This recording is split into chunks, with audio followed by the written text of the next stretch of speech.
उस बहन को आम आदमी पार्टी के लोगों ने अपने दफ्तर में बुलाया, उससे फॉर्म भरवाया और फॉर्म भरने के बाद उससे कहा कि बहन तेरे मोबाइल में ओटीपी आया होगा, ओटीपी बता दे। उस भोली बहन ने अपना ओटीपी बताया, उससे कहा कि अब तुम घर जाओ, तुम्हारे खाते में पैसा आ जाएगा। वो बहन खुशी खुशी अपने घर चली गई। अभी वो घर पहुंची भी नहीं थी कि उसके मोबाइल पे एसएमएस आ गया बैंक से। उसे बड़ी खुशी हुई कि पैसा आया होगा। उसने जब मैसेज खोला तो उसके पैरों के नीचे से जमीन खिसक गई। 36,000 रुपया उसके खाते से उड़ा लिया गया। बताओ ये पाप है कि नहीं है? पाप है कि नहीं है? हर महिला के खाते में 2,500 रुपया हर महीने डाला जाएगा। कितना डाला जाएगा? कितना डाला जाएगा? 3,000 रुपए की पेंशन दिव्यांगों के लिए, विधवा बहनों के लिए, 60 साल से ऊपर के बुजुर्गों के लिए 2,500 रुपए की पेंशन और 70 साल से ऊपर के बुजुर्गों के लिए 3,000 रुपए की पेंशन। ये मोदी की गारंटी है कि 8 तारीख को दिल्ली में राम भक्तों की सरकार बनने वाली है।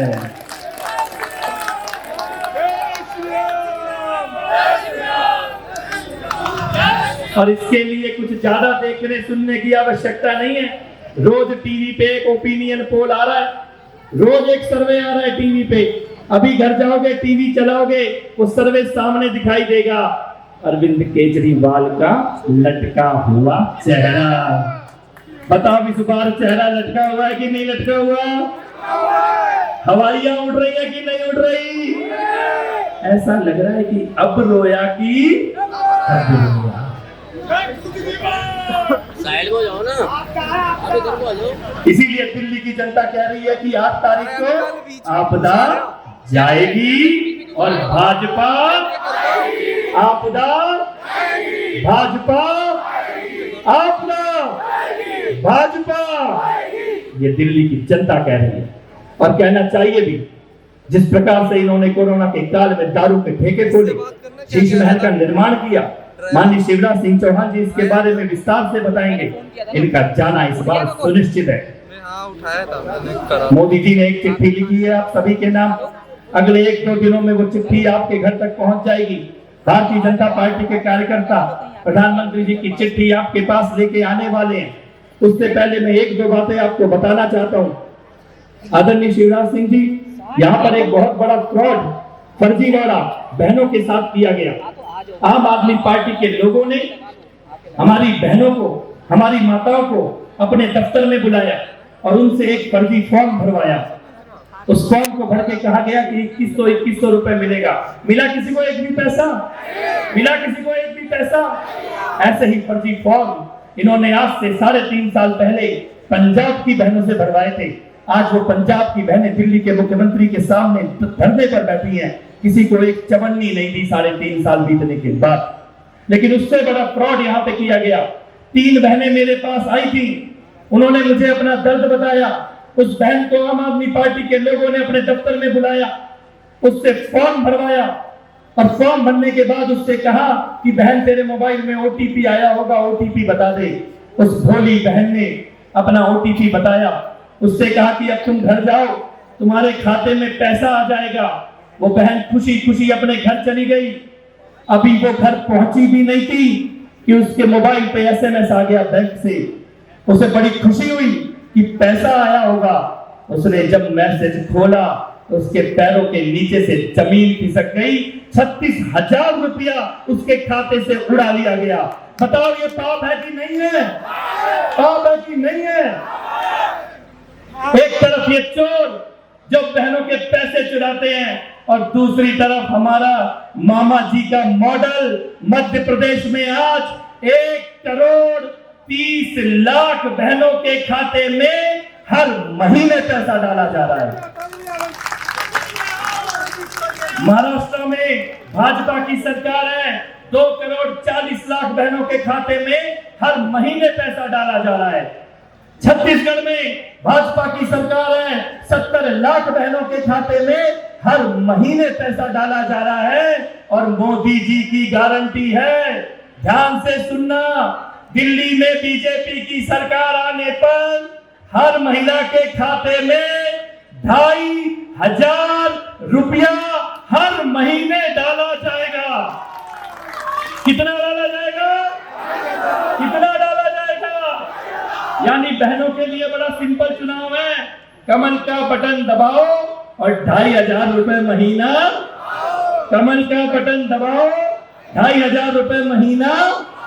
कमल का बटन दबाओ, 2,500 रुपए महीना। और इसके साथ साथ आज गैस का सिलेंडर कितने का है? कितने का है? 800 रुपए का गैस का सिलेंडर आता है। दिल्ली में बीजेपी की सरकार बनने के बाद 500 रुपए का गैस का सिलेंडर मिलेगा, 500 रुपए।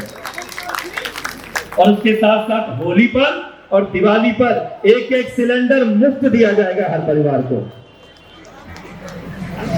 गर्भवती महिलाओं के लिए 21,000 रुपए की सहायता राशि, जो पेंशन अरविंद केजरीवाल की सरकार ने बंद कर दी, जो राशन कार्ड उन्होंने बंद कर दिए। 3,000 रुपए की पेंशन दिव्यांगों के लिए, विधवा बहनों के लिए, 60 साल से ऊपर के बुजुर्गों के लिए 2,500 रुपए की पेंशन और 70 साल से ऊपर के बुजुर्गों के लिए 3,000 रुपए की पेंशन। ये मोदी की गारंटी है। मां यमुना को साफ करने का प्लान, घर घर में साफ पानी पहुंचाने का प्लान और इस सब के साथ साथ पानी फ्री, बिजली फ्री और डीटीसी में बहनों का सफर फ्री। यह योजना लागू तो थी पर इसमें बेईमानी होती थी, लोगों के महंगे महंगे बिजली के बिल आते थे। मोदी की गारंटी है पानी फ्री, बिजली फ्री, डीटीसी में बहनों का सफर फ्री। ये तीनों योजनाएं ईमानदारी से लागू की जाएंगी और चलती रहेंगी। ये मोदी की गारंटी है दिल्ली वालों के लिए। कपिल मिश्रा, कपिल मिश्रा। मैं केवल एक बात की और आपका ध्यान दिलाना चाहता हूं, क्योंकि आदरणीय मुख्यमंत्री जी बैठे हैं। लॉ एंड ऑर्डर का जो डंडा मध्य प्रदेश में इन्होंने चलाया, एक जमाने में मध्य प्रदेश सिम्मी जैसे आतंकवादियों का अड्डा होता था। सिम्मी के आतंकवादी वहां पर अपने अड्डे बना के घूमते थे, लेकिन मामा जी का डंडा ऐसा चला कि पूरे मध्य प्रदेश में केवल जय जय श्री राम गूंजता है। किसी की औकात नहीं है कि आंख उठा के देख सके घरों की तरफ। यहाँ जहां आज हम बैठे हैं, आदरणीय शिवराज सिंह चौहान जी इसी जगह पर, इसी चौक पर, इस पूरे सड़क पर जिससे आपकी गाड़ी चलती हुई आई है, आज से 5 साल पहले हमने दंगों का तांडव देखा है। 2020 में 10 फरवरी को विधानसभा के चुनाव का परिणाम आया था। 13-14 फरवरी को सरकार बनी थी और 22 फरवरी को आम आदमी पार्टी की सरकार बनने के 8 दिन के अंदर 22 फरवरी को हमारी बस्तियों को जलाने के लिए यहाँ पे भीड़ घुस के आ गई थी। आई थी कि नहीं आई थी? आई थी कि नहीं आई थी? हमारी दुकानों को जलाया गया, हमारे घरों को जलाया गया। हमने आईबी ऑफिसर अंकित शर्मा को खो दिया, हमने उत्तराखंड के बेटे दिलबर नेगी को खो दिया, हमने दिनेश खटीक भाई जी को खो दिया, हमने कांस्टेबल रतन लाल जी को खो दिया। भीड़ की भीड़ गलियों में घुस रही थी, मारने की कोशिश कर रही थी। बचाने के लिए हम खुद अपने अपने गलियों की पहरेदारी करने के लिए निकले थे।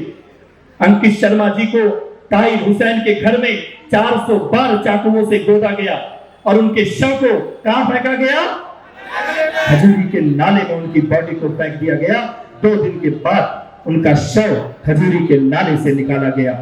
उत्तराखंड का बेटा दिलबर नेगी, 22 साल का सुकुमार बच्चा छत पे सो रहा था। दंगाइयों की भीड़ ने उसको घेर लिया। पहले उसका धर्म चेक किया गया और धर्म चेक करने के बाद उसके पैर काटे, फिर उसके हाथ काटे।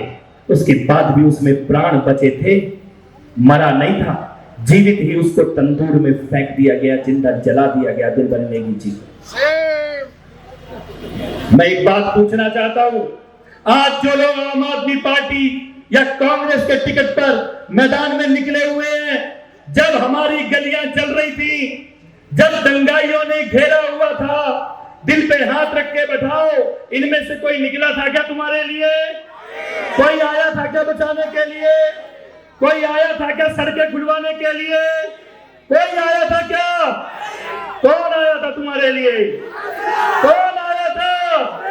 कौन निकला था? दोस्ती की परीक्षा संकट की घड़ी में होती है।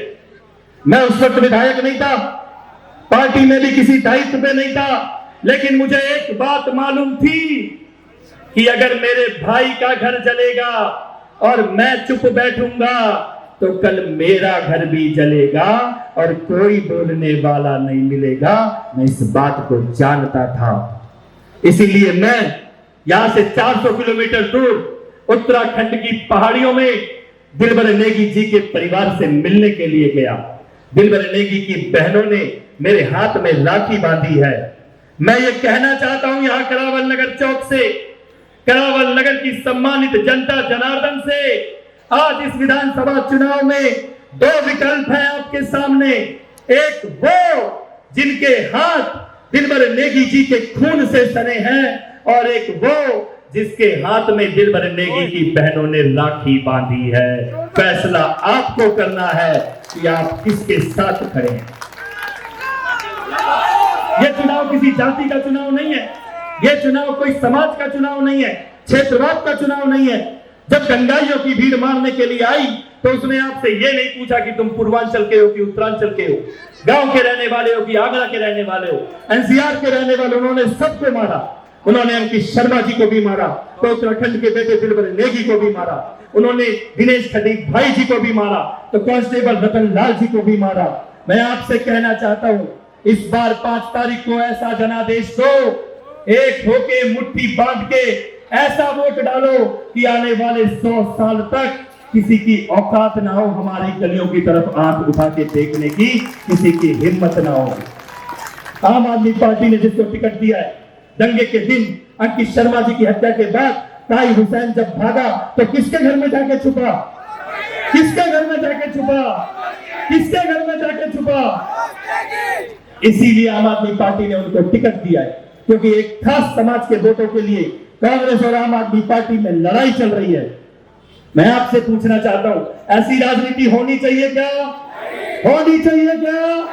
होने देंगे क्या?